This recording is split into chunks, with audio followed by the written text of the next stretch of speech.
Okay, so we just had a pretty calm morning at the headquarters, and we are on our way back to Lisa now.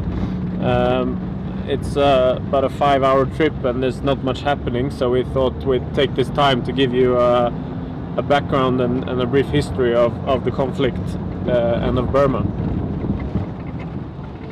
Well, Burma, or Myanmar as it's also called, used to be part of British India, but gained independence in 1948, so that's 70 years ago.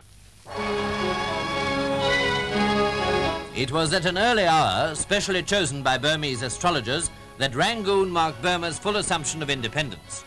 In place of the Union Jack, the Burmese national flag was hoisted with all due ceremony. And since then, the big issue that all of this conflict revolves around is how should this country be governed? How should it be ruled? Before independence, the ethnic minorities that make up a lot of Burma's rural areas, like the Kachin, they were promised some kind of federalism or autonomy over their own area, their resources, their right to practice their culture and language. But in 1962, the military took power, and since then they ruled Burma as a centralized Burmese state with very few rights for minorities like the Kachin.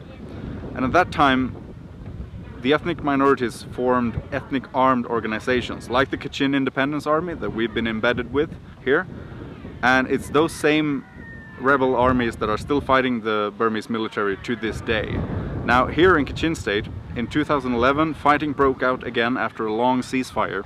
And since 2011, there's been over 100,000 people displaced by the conflict, such as those living here in this IDP camp.